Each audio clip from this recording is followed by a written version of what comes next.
سیدنا امام حسن مجتبی رضی اللہ تعالی عنہ کا مقام، ان کا مرتبہ بہت ہی عظیم ہے۔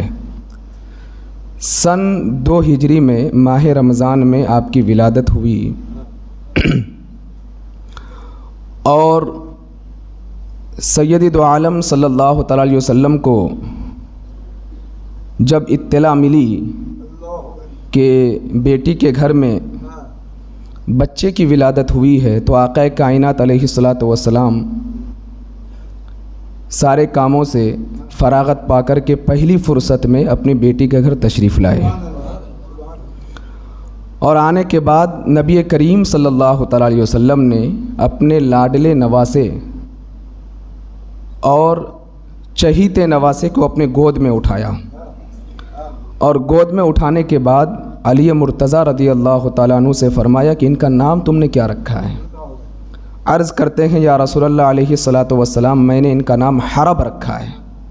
تو آقا کائنات علیہ الصلاۃ والسلام نے فرمایا کہ نہیں، اس کا نام حرب نہیں بلکہ اس کا نام آج سے حسن ہوگا۔ آپ اگر تاریخ پڑھیں گے تو آپ کو پتہ چلے گا دنیا میں سب سے پہلے جس کا نام حسن رکھا گیا وہ حسین کے بھائی رضی اللہ تعالیٰ عنہ ہے۔ سب سے پہلے انہی کا نام حسن رکھا گیا۔ نبی کریم صلی اللہ تعالی علیہ وسلم بے پناہ خوش ہوئے، نواسے کی ولادت ہوئی، اور پیدائش کے 7ویں دن آقا کائنات علیہ الصلاۃ والسلام نے سخاوت کا مظاہرہ فرمایا۔ آپ نے 2 مینڈوں کو ذبح فرمایا، عقیقہ کیا، اور خود اللہ کے رسول صلی اللہ تعالی علیہ وسلم نے بال کو ترشوانے کے بعد اسے وزن کر کے اس کے مقدار چاندی خیرات فرمایا۔ اس سے سمجھ میں آتا ہے کہ تاجدار کائنات علیہ الصلاۃ والسلام کس قدر محبت اور پیار فرماتے تھے حضرت امام حسن مجتبی رضی اللہ تعالیٰ عنہ سے۔ ایک دن اللہ کے رسول صلی اللہ تعالیٰ علیہ وسلم صحابہ کرام کے درمیان بیٹھے ہوئے تھے۔ امام حسن مجتبی رضی اللہ تعالیٰ عنہ کے حوالے سے میرے آقا علیہ الصلاۃ والسلام نے بیان فرمایا کہ یہ جو میرا نواسہ ہے حسن مجتبی، یہ جو میرا نواسہ ہے یہ ایک دن میری امت کے 2 گروہوں کے درمیان صلح فرمائے گا۔ اور حدیث کے الفاظ یہ ہے، بخاری شریف کی حدیث ہے، ابنی ھذا سید، یہ میرا بیٹا سردار ہے، وَلَعَلَّ اللَّهَ أَن يُصْلِحَ بِهِ بَيْنَ فِئَتَيْنِ مِنَ الْمُسْلِمِينَ، اور یقیناً اللہ تبارک و تعالی اس کی وجہ سے مسلمان کے 2 گروہ کے درمیان صلح فرما دے گا۔ اور ہوا بھی کچھ اس طرح کہ جب سیدنا علی مرتضیٰ رضی اللہ تعالیٰ عنہ اس دار فانی سے کوچ کر کے چلے گئے، آپ کی شہادت ہو گئی، اور ان کی شہادت کے بعد مدینے والوں نے حضرت سیدنا امام حسن مجتبی رضی اللہ تعالیٰ عنہ کی خلافت کا اعلان کر دیا مدینے والوں نے، اور ملک شام والوں نے حضرت امیر معاویہ رضی اللہ تعالیٰ عنہ کی خلافت کا اعلان کر دیا۔ ظاہر سی بات ہے کہ خلیفہ تو کوئی ایک ہی بنے گا۔ اور ایک بات میں آپ کو اور بتا دوں کہ خلفائے راشدین یہ صرف 4 نہیں ہے بلکہ خلفائے راشدین یہ 5 ہے۔ خلفائے راشدین میں حضرت سیدنا امام حسن مجتبی رضی اللہ تعالیٰ عنہ کا بھی شمار ہوتا ہے۔ آپ نے 6 سال خلافت کی ذمہ داری سنبھالی ہے۔ تو میں عرض یہ کر رہا تھا کہ مدینے والوں نے اور کوفہ والوں نے حضرت امام حسن مجتبی رضی اللہ تعالیٰ عنہ کی خلافت کا اعلان کیا کہ یہ مسلمانوں کے امیر ہیں، آج کے بعد سے مسلمانوں کے خلیفہ علی مرتضیٰ کے لاڈلے شہزادے امام حسن مجتبی ہیں۔ اور ملک شام والوں نے حضرت سیدنا امیر معاویہ رضی اللہ تعالیٰ عنہ کی خلافت کا اعلان کر دیا، اور خود حضرت امیر معاویہ نے بھی اپنی خلافت کا اعلان کیا۔ اب ظاہر سی بات ہے کہ مسلمانوں کے 2 امیر ہو جائیں تو کچھ نہ کچھ فساد کے معاملات نظر آ ہی جاتے ہیں۔ سیدنا امام حسن مجتبی رضی اللہ تعالیٰ عنہ نے 6 مہینے تک خلافت کی ذمہ داری سنبھالی۔ جب آپ کو احساس ہوا کہ کہیں ایسا نہ ہو کہ معاملات بگڑ جائیں اور نانا جان کے شہر میں خونریزیاں ہونے لگے اور لوگ اسلام کے خلاف انگلیاں اٹھانے لگے، تو سیدنا امام حسن مجتبی رضی اللہ تعالیٰ عنہ ملک شام جاتے ہیں اور خلافت امیر معاویہ کے سپرد کر دیتے ہیں۔ آپ نے خلافت کو گوارا تو کیا، لیکن نانا جان کے دین پہ انگلی اٹھے اس کو گوارا نہیں کیا آپ نے۔ اور میرے آقا نے جو بشارت سنائی تھی اپنے صحابہ سے کہ میرا یہ نواسہ دو عظیم گروہ کے درمیان صلح کا ذریعہ بنے گا اور آپ صلح کا ذریعہ بنے۔ تو سیدنا امام حسن مجتبیٰ رضی اللہ تعالیٰ عنہ، ان کا مقام کافی عظیم ہے۔ آئیے میں آپ کو بتاؤں، نبی کریم صلی اللہ علیہ وسلم کی معیت تو زیادہ نہیں ملی، غالباً 7 سے 8 سال تک آقا کائنات علیہ الصلوۃ والسلام کی معیت میں رہے۔ اس کے بعد اللہ کے رسول صلی اللہ علیہ وسلم اس دار فانی سے کوچ کر کے چلے گئے، لیکن تاجدار کائنات علیہ الصلوۃ والسلام اس قدر محبت فرماتے امام حسن مجتبیٰ رضی اللہ تعالیٰ عنہ سے، خود میرے آقا علیہ الصلوۃ والسلام بیان فرماتے ہیں کہ اگر میں دن میں ایک مرتبہ اپنے نواسے حسن مجتبیٰ کو دیکھ نہیں لیتا تو مجھے سکون نہیں ملا کرتا تھا۔ ہر دن آقا کائنات علیہ الصلوۃ والسلام نے معمول بنا لیا تھا کہ آپ ہر روز اپنی لاڈلی شہزادی فاطمہ زہرا رضی اللہ تعالیٰ عنہا کے گھر تشریف لے کر کے جاتے، امام حسن مجتبیٰ کو اپنے گود میں اٹھاتے، کبھی ہونٹوں کو بوسا لیتے، کبھی گال کو بوسا لیتے، کبھی آنکھوں کو بوسا لیتے، کبھی پیشانی پر بوسا لیتے اور اپنے کندھے پر بٹھاتے، اور اللہ اکبر محبت تو اس قدر فرمایا کرتے تھے۔ جب آقا کائنات علیہ الصلوۃ والسلام نماز کی حالت میں ہوتے، امام حسن رضی اللہ تعالیٰ عنہ اور امام حسین کی بھی ولادت ہو گئی تھی، اللہ اکبر، یہ دونوں شہزادے کبھی کندھے پر بیٹھ جاتے، کبھی گود میں بیٹھ جاتے، اور جب میرے آقا علیہ الصلوۃ والسلام رکوع میں جاتے تو دونوں قدموں کے درمیان سے ادھر سے ادھر نکل جایا کرتے تھے۔ لیکن اللہ اکبر، کبھی میرے آقا کو یہ بات ناگوار نہیں گزری، میرے آقا نے کبھی ڈانٹا نہیں، میرے آقا نے کبھی جھڑکا نہیں، بلکہ نبی کریم صلی اللہ تعالیٰ علیہ وسلم محبت کی نظروں سے دیکھتے اور زیادہ مسکراتے۔ یہ میرے آقا علیہ الصلوۃ والسلام کی محبت تھی۔ بلکہ کبھی راستے پر چلتے، اللہ اکبر، امام حسن مجتبیٰ رضی اللہ تعالیٰ عنہ کو اپنے کندھے پر بٹھا کر کے راستے پہ چلا کرتے تھے، اپنے گود میں بٹھا کر کے راستے پہ چلا کرتے تھے۔ بلکہ جب ٹھنڈی کا موسم ہوتا، آقا کائنات علیہ الصلوۃ والسلام اس قدر پیار فرماتے، جو چادر میرے آقا اوڑے رہتے اس چادر کے اندر چھپا کر کے امام حسن مجتبیٰ کو اپنے گود میں لے کر کے مدینے کی گلیوں میں جایا کرتے تھے۔ یہ عہد نبوی ہے۔ جب نبی کریم صلی اللہ علیہ وسلم وفات فرما گئے اور سیدنا ابوبکر صدیق رضی اللہ تعالیٰ عنہ خلیفہ بنے، تو ایک دن حضرت ابوبکر صدیق رضی اللہ تعالیٰ عنہ مسجد سے نماز عصر ادا فرمانے کے بعد باہر نکلے، اور ساتھ میں علی مرتضیٰ رضی اللہ تعالیٰ عنہ بھی تھے۔ امام حسن مجتبیٰ رضی اللہ تعالیٰ عنہ بچوں کے ساتھ بیٹھے ہوئے تھے، اور آپ نے جیسے ہی امام حسن مجتبیٰ رضی اللہ تعالیٰ عنہ کو دیکھا، دوڑ کر کے سیدنا ابوبکر صدیق رضی اللہ تعالیٰ عنہ نے اپنے گود میں اٹھا لیا اور کندھے پر بٹھا کر کے علی مرتضیٰ سے کہا، اے علی مرتضیٰ، یہ بیٹا تو تمہارا ہے لیکن اس کا چہرہ میرے آقا کے مشابہ ہے۔ اور محدثین کہتے ہیں کہ امام حسن مجتبیٰ رضی اللہ تعالیٰ عنہ سر سے لے کر کے سینے تک اللہ کے رسول کے مشابہ تھے، اور امام حسین رضی اللہ تعالیٰ عنہ سینے سے لے کر کے پیر تک یہ میرے آقا علیہ الصلوۃ والسلام کے مشابہ تھے۔ اس لیے تو بریلی کے تاجدار کہتے ہیں نا، ایک سینے تک مشابہ، ایک وہاں سے پاؤں تک، حسن سبتین ان کی جاموں میں ہے نیما نور کا۔ صحابہ کہتے ہیں کہ آقا کائنات علیہ الصلوۃ والسلام کے وصال کے بعد جب ہمیں یہ شوق چڑھتا کہ اللہ کے رسول کا دیدار کریں، رخ مصطفیٰ کو دیکھیں، ہم کہیں اور نہیں جاتے، فاطمہ کے گھر جاتے، امام حسن کو بلاتے اور امام حسین کو بلاتے، دونوں کو ایک جگہ کھڑے کر دیتے، ہمیں یوں محسوس ہوتا کہ مدینے کے تاجدار کھڑے ہیں۔ اللہ تبارک و تعالیٰ نے وہ خوبصورتی بھی عطا فرمائی تھی، وہ مشابہت بھی عطا فرمائی تھی، کیا ایسا لگتا تھا کہ میرے آقا چل رہے ہیں۔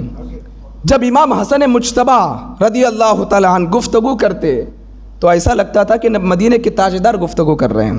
اور کتنے صحابہ صرف اسی محبت سے گود میں اٹھا لیتے تھے کہ ہم کو ایسا محسوس ہو رہا ہے کہ رسول اللہ کا بچپنا ہماری نگاہوں کے سامنے ہے۔ تو یہ امام حسن مجتبیٰ ہے، بہت عظیم مقام ہے ان کا۔ آؤ میں عہد فاروقی میں آپ کو بتاؤں کہ سیدنا عمر فاروق اعظم رضی اللہ تعالی عنہ نے کس قدر ان سے محبت کی۔ آج ہی میں مطالعہ کر رہا تھا کتاب کا تو میری نظر پڑی اس حدیث پر کہ سیدنا عمر فاروق اعظم رضی اللہ تعالی عنہ نے جب مدائن کو فتح کیا، کیسر و کسریٰ کو جب فتح کیا اور کافی مال غنیمت مسلمانوں کے حصے میں آیا، تو سیدنا عمر فاروق اعظم رضی اللہ تعالیٰ عنہ نے غنیمت کے مال کو مسجد نبوی کے صحن میں اس طرح کر کے رکھ دیا، اور صحابہ کرام جمع تھے۔ سیدنا امام حسن رضی اللہ تعالیٰ عنہ اٹھ کر کے کھڑے ہو جاتے ہیں سب سے پہلے اور کہتے ہیں امیر المؤمنین، میرا حصہ دے دیجئے۔ تو عمر فاروق اعظم رضی اللہ تعالیٰ عنہ کہتے ہیں کہ آپ کا مقام تو کافی عظیم ہے، آپ تو عزت والے گھرانے سے ہیں، کیوں نہ آپ کا حصہ دیا جائے؟ اور 1000 دینار سیدنا عمر فاروق اعظم رضی اللہ تعالیٰ عنہ نے حضرت امام حسن مجتبی رضی اللہ تعالیٰ عنہ کو دیا۔ پھر امام حسین بھی کھڑے ہو گئے اور کہنے لگے امیر المومنین میرا بھی حصہ دیجئے۔ تو سیدنا عمر فاروق اعظم رضی اللہ تعالیٰ عنہ نے ان سے بھی فرمایا کہ کیوں نہ آپ کا حصہ دیا جائے، آپ تو عزت دار والے گھرانے سے ہیں، آپ کا مقام تو کافی عظیم ہے۔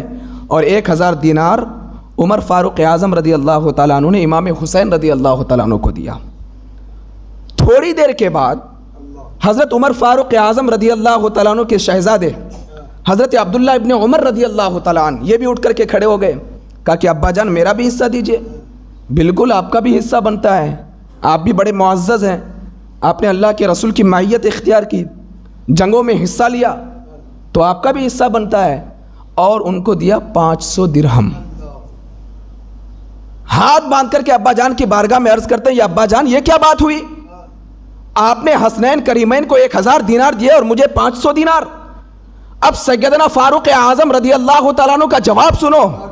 فاروق اعظم رضی اللہ تعالیٰ عنہ اپنے بیٹے سے فرماتے ہیں اے میرے بیٹے سن لو، حسنین کریمین کے ابا کی طرح تم ابا لا کر کے دکھاؤ، حسنین کریمین کی ماں کی طرح ماں لا کر کے دکھاؤ، حسنین کریمین کے نانا جان کی طرح نانا لا کر کے دکھاؤ، حسنین کریمین کے چاچا کی طرح چاچا لا کر کے دکھاؤ، حسنین کریمین کے نانی کی طرح نانی لا کر کے دکھاؤ، حسنین کریمین کے ماموں کی طرح ماموں لا کر کے دکھاؤ۔ اور تم نہیں لا کر کے دکھا سکتے کیونکہ حسنین کریمین کے باپ کا نام علی مرتضیٰ ہے، حسنین کریمین کی ماں کا نام فاطمہ زہرا ہے، حسنین کریمین کے نانا کا نام اللہ اکبر آقا کائنات علیہ الصلوۃ والسلام ہے، نانی جان کا نام خدیجۃ الکبریٰ ہے، چاچا کا نام جعفر ابن ابو طالب ہے، اور ماموں کا نام ابراہیم ابن رسول اللہ ہے۔ تم ان کے خاندان کی طرح خاندان لا کر کے نہیں دکھا سکتے تو تمہیں بھی غنیمت میں ان کی طرح حصہ نہیں مل سکتا ہے۔ یہ فاروق اعظم ہے جنہوں نے قصیدہ پڑھا ہے حسنین کریمین کی شان میں۔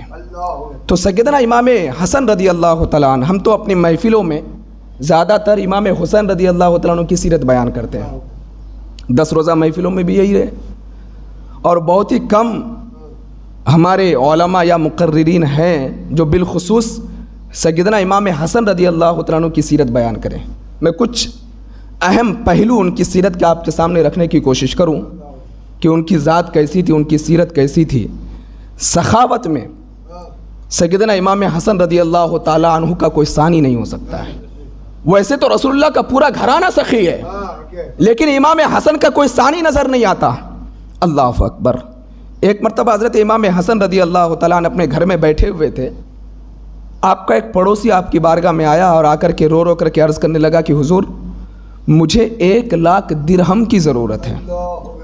اللہ نے مال و زر سے نوازا تھا آپ نے 1,00,000 درہم دے دیے۔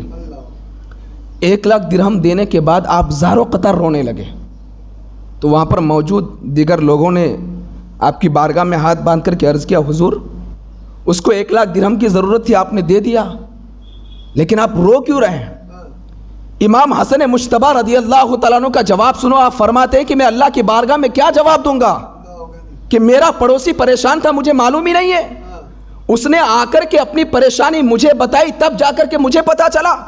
ہونا تو یہ چاہیے تھا کہ جو میرا پڑوسی ہے وہ کس پریشانی میں مبتلا ہے اسے کہے بغیر مجھے جا کر کے اس کی پریشانی کو دور کر دینی چاہیے تھی، لیکن اس نے آ کر کے مجھے بتایا، بس اسی وجہ سے میں رو رہا ہوں۔ ہم سیدنا امام حسن مجتبی رضی اللہ تعالیٰ عنہ کی سیرت کے گن تو گاتے ہیں، کیا کبھی آپ نے ان کی اس سیرت پر عمل کیا؟ کبھی آپ نے دیکھا کہ آپ کا پڑوسی پریشان تو نہیں ہے، کسی مصیبت میں گرفتار تو نہیں ہے؟ واقعی اگر آپ سیدنا امام حسن مجتبی رضی اللہ تعالیٰ عنہ سے محبت کرتے ہیں، ان کی اس سیرت کو بھی زیادہ سے زیادہ عام کریں۔ اور سخاوت کی دھنی کے حوالے سے میں آپ کو بتاؤں، اللہ اکبر، ان کا دسترخوان بھی کافی وسیع تھا، بہت وسیع، جو بھی آئے چاہے وہ مسلمان ہو غیر مسلمان ہو ہر کسی کو دسترخوان پر بٹھا لیا کرتے تھے۔ اسی طرح امام حسن مجتبی رضی اللہ تعالیٰ عنہ، آپ کے سامنے ایک فقیر آیا، بھوکا تھا، اور آپ کا دسترخوان کافی وسیع تھا، لگا ہوا تو لوگ کھا رہے تھے، تو وہ بھوکا فقیر تھا، وہ بھی آیا اور اس نے بھی کہا کہ مجھے بھوک لگی۔ آپ نے فرمایا کہ بیٹھ جاؤ، روٹی دیا، سالن دیا۔ اب وہ کرتا یہ روٹی کا ایک ٹکڑا کھاتا اور ایک ٹکڑا اپنے پاکٹ میں رکھ رہا تھا۔ امام حسن مجتبی رضی اللہ تعالیٰ عنہ نے کافی دیر تک دیکھا کہ ایک ٹکڑا کھا رہا ہے اور ایک ٹکڑا پاکٹ میں رکھ رہا ہے، تو آپ نے اس سے پوچھا آخر وجہ کیا ہے کہ ایک ٹکڑا کھاتے ہو ایک ٹکڑا پاکٹ میں رکھتے ہو، وجہ کیا ہے؟ اس کا جواب سنو۔ اس نے کہا کہ دیکھو آپ کا دسترخوان اتنا وسیع ہے مجھے پتہ نہیں تھا، وہاں پر ایک بوڑھا بیٹھا ہوا ہے، اس بوڑھے نے مجھے بتایا کہ جاؤ، وہ ایک شہزادہ ہے، اس کا دسترخوان کافی وسیع ہے، وہاں جا کر کے تم پیٹ بھر کے کھا سکتے ہو، لیکن میں خود دیکھ کر کے آ رہا ہوں، وہ جو بوڑھا وہاں بیٹھ کر کے کھا رہا تھا سوکھی روٹی کھا رہا تھا، تو میں نے سوچا کہ اس نے مجھ پر اتنا بڑا احسان کیا کہ مجھے آپ کے دسترخوان تک بھیجا، تو کیوں نہ میں ان کے لیے کچھ روٹی لے کر کے جاؤں، اس لیے میں روٹی لے کر کے جا رہا ہوں۔ اتنا سننا تھا، امام حسن مجتبی کی آنکھوں میں آنسو آ گئے اور آپ نے اس فقیر سے فرمایا اے فقیر، وہ جس بوڑھے کو تم نے دیکھا ہے وہ کوئی اور بوڑھا نہیں ہے، وہ میرا باپ علی مرتضیٰ ہے، جو خود تو سوکھی روٹی کھا رہا ہے لیکن اوروں کو پیٹ بھر کر کے کھانا کھلا رہا ہے۔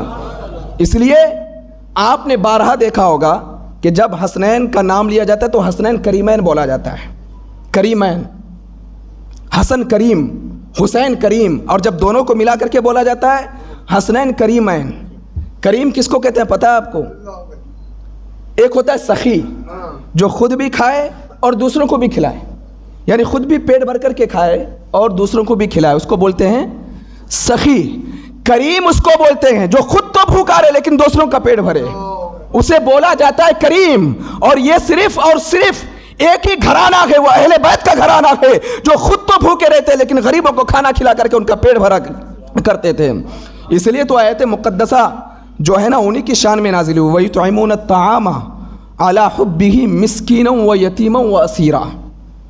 یہ اہل بیت اطہار کی شان میں آیت کریمہ نازل ہوئی ہے کہ وہ اللہ کی محبت میں مسکینوں کو، یتیموں کو، قیدیوں کو کھانا کھلاتے ہیں۔ اور پھر خود اللہ فرما رہا ہے ان کی شان میں انما نطعمکم لوجہ اللہ لا نرید منکم جزاء ولا شکورا۔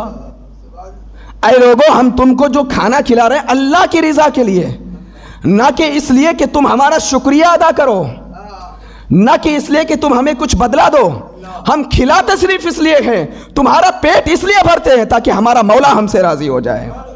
آج حالات تو ایسے ہیں کہ اگر کوئی ہماری دعوت کر دے، ہم اسے مسافہ کر کے نہیں آئے، بس ختم۔ کوئی بھی ایکس وائی زیڈ کسی کی بھی دعوت کر دیں، ارے اس کی میں نے دعوت کیا، مسافہ کر کے مجھ سے نہیں گیا، دوسری مرتبہ اسے دعوت نہیں دوں گا۔ کوئی اگر کسی غریب کو دعوت کر دے اور وہ غریب بیچارہ عاجزی سے پیش آئے تو ٹھیک ہے، اگر عاجزی سے پیش نہیں آیا اسے جھڑک کر کے نکال دے گا۔